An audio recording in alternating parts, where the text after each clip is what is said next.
Here we go again. Another university is involved in censoring a conservative speaker, and this time it's not from a secular government-run university, but from the largest Christian university in America, Grand Canyon University in Phoenix, Arizona. Just a few days ago, in a surprising reversal, GCU, under pressure from Americans wanting to hear the great speaker Ben Shapiro, says they will allow him to speak, but they will not work with Young Americans for Freedom as they are untrustworthy. Let's look at what caused GCU to censor Shapiro in the first place. Last week, Young Americans for Freedom reported that Grand Canyon University administrators determined that Daily Wire editor-in-chief Ben Shapiro's appearance would trigger a divisive atmosphere as his speaking style is too cutthroat and he might offend undocumented students who attend GCU.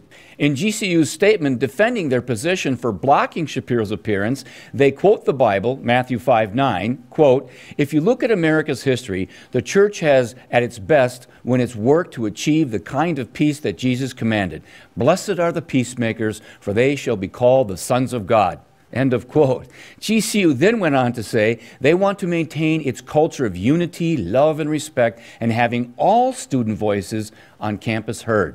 Yes, you heard that right. The Christian administrators at Grand Canyon University are so determined to be peacemakers in a culture of love and respect, they're willing to stop their students from hearing Ben Shapiro's voice on their campus.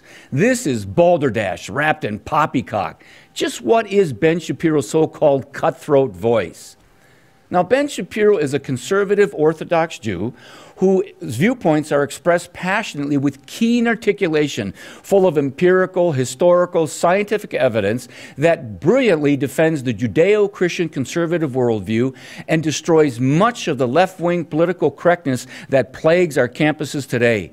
Ben expresses ideas that are pro-life, traditional values, limited government, and ironically, the beauty of our republic's First Amendment emphasis on freedom of speech. Freedom of speech was so important to our founding fathers, they made it central in our Constitution's First Amendment because they understood that freedom of speech was the foundational right of a free and open society. Freedom of speech, it allows for free exchange of ideas and free thought possible. The freedom to express your ideas and viewpoints is the very essence of a liberty that protects the individual from the mob, tyrannical government, and politically correct universities hell-bent on shutting you up, indoctrinating you with leftist dogma. Without freedom of speech, we are not truly free. Grand Canyon University declares proudly in its mission statement that it offers, quote, opportunities in which the public can engage in events that involve critical thinking around the community and academic discourse, including lecture series, competitions, and town halls where they encourage asking questions to pursue knowledge to avoid delusion and blind acceptance of ideas. Who is Grand Canyon University trying to kid? They have just joined a deluge of universities that are dictating the blind acceptance of ideas that are left-wing and steeped in thought control. Pluralism and diversity is dead on American campuses as they have abandoned the very purpose of why the university was created in the first place. The university is to be a haven of diversity and pluralism where free and open debate and discussion not only lead to amazing discoveries, but open young minds to the wonderful world of ideas and great writers, philosophers, and thinkers in history. The university today has destroyed the legacy of classical liberalism's gift of respectfully agreeing to disagree in the arena of seeking to discover truth.